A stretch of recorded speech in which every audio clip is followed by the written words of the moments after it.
What are the early signs of a bad marriage? My name is Paul Friedman. I founded the Marriage Foundation, and hopefully I'm going to be able to help you not just detect the early signs of a bad marriage, but to do something about it. Why should you know that you have a bad marriage coming if you can't do anything about it?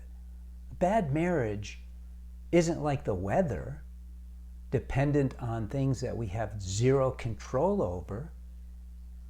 Your marriage is completely under your control. Completely. Think about it. Everyone knows, oh, I've got free will.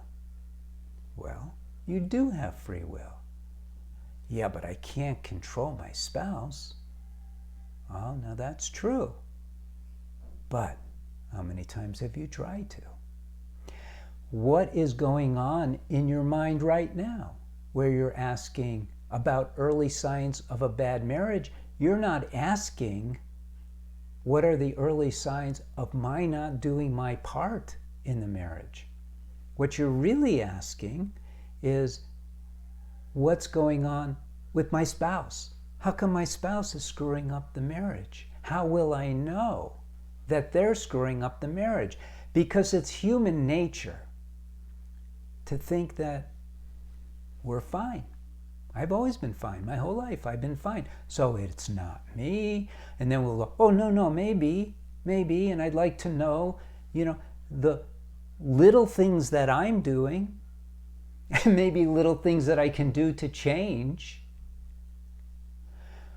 But the biggest problem is that people don't understand marriage from a very basic and simple perspective of the fact that it's living. And it's not something that you walk into and it's done. Even if you buy a car, you have to maintain it. Hopefully you want to keep it clean, or pretty soon the back seat's going to turn into a mountain of trash. You got to maintain the oil level, or the engine will seize. You got to change the oil. You got to change the windshield wipers. You have to do things when you have a car. And a car is an inanimate object. You don't just get in and that's it when you buy one. Well, marriages, people tend to do that. They get married, they hit the wedding day, and they think, well, that's it. All fun now. And they go through a honeymoon period, sometimes, not everyone. Or at least they go through a period of denial where they're not looking at what's happening due to neglect. You got married. You married the love of your life, your soulmate, your soul partner, and you did it for the purpose of being happy. I got married to be happy. And how do I get happy in a marriage? I don't depend on my spouse to deliver happiness to me, because happiness is inside of you. But I committed to my spouse to cause happiness for them. And that's the key. That is the maintenance of a marriage. It's this selfless, we call it unconditional love. Everyone wants it. Everyone gets married with the idea that they're going to get it, but they don't give it. They forget. And then the best that I've heard that's out there that people have to offer is, if you give it, it'll come back. No, that's not how happiness is derived from love. Look, the first sign of your marriage going south should have been that you were holding back giving your spouse love. You should have caught yourself. That should have been the first sign. Not the current signs of them not giving enough attention to you, not desiring you, not holding you up on a pedestal, those are signs of the marriage falling apart. It's true, but they're not the first signs. The first signs you missed, and it's not entirely your fault. You missed because you didn't understand marriage.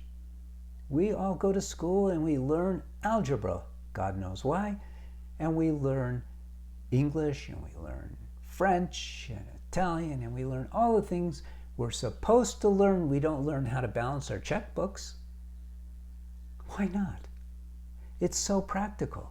Well, you know what else is practical? Is learning about relationships, learning about love. What is love? If you ask someone where would we typically go? Some of us would go to a psychologist and go, what is love? Others of us would go to a minister and ask, what is love? You're going to get a better answer from the minister. Unfortunately, they're not the ones in charge of our society anymore. It's the therapist. And they consider love to be abstract. You can't touch it. And they explain it. They go, you can't touch it. You can't see it. You can't quantify it. And I went through this with my little daughter many, many years ago. And she questioned God because it's not important why, but she questioned God. And I said, well, she said, I can't see God. I can't see him. And I said, well, think about love then. Can you see love? No. I said, is it real? Yeah. I said, you know how you know it's real? It's like the wind. You can feel the effects of it. Now with love, it's much more tangible. All of us have had that experience at our own wedding, unless we were intoxicated, or at someone else's wedding. There's this moment when the love just descends. You just feel this utter joy. And then it slowly seems to dissipate. It doesn't really dissipate, but our minds are not capable of holding on to it. Do you feel that love anymore? No. That's why you're asking this question about the first signs. So I'm going to share something with you, and you could try this with your spouse. Because here's a truth. This is a God's honest truth. Remember I alluded to you give love, then you get it back. It's not how it works. You give love, it flows through you when you give it. You don't create love, but it flows through you. And it's that feeling of love as it flows through you. It's how love presents itself. So that's a trick in marriage. So give love to your spouse. It doesn't even have to be in a tangible fashion. It can just be giving love. Pretend there's a door in your heart. Open it up. Feel, experience liquid love going to your spouse. You got married to them specifically so that you could learn to love them unconditionally. Let that love flow to them. Watch the thoughts. Push the thoughts aside. Thoughts are not the same as love. Thoughts are things. They're material. Love is spiritual. We're spiritual beings. Love is a spiritual and material entity. It's a combination of both. Love. Don't let the thoughts get in the way. Love, love, and feel what it does to you. You'll get high. You will literally get high. And that's the experience you want in marriage. Forget about first signs of your marriage going south. Forget about that. Instead, become proactive of making your marriage into what it should have been becoming the moment you got married. Really. Your marriage, when you get married, is a starting point. It's the beginning of an amazing experience of ever-expanding love, ever-expanding daily joy, ever-increasing.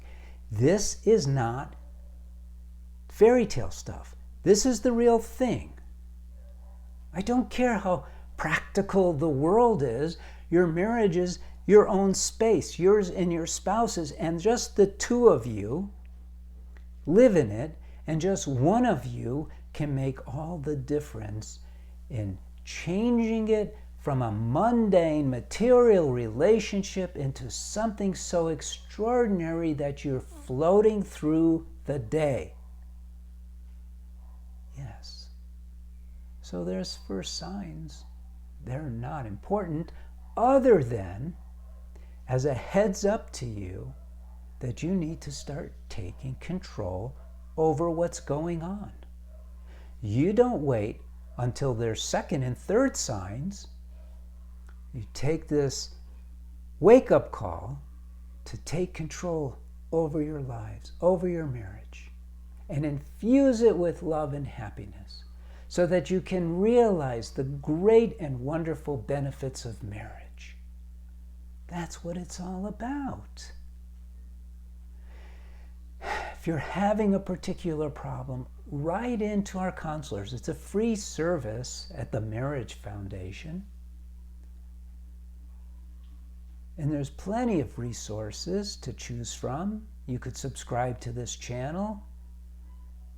You can look at the articles, listen to more videos. You could get one of my books. You could take a course if your marriage is really going downhill. There's so much you can do. You're far from helpless. You're not a bystander in your marriage. You are a principal participant. And there's only two of you, and you alone can change everything. Everything. So that's it for this video. God bless you. God bless your spouse. And God bless your family. Take care.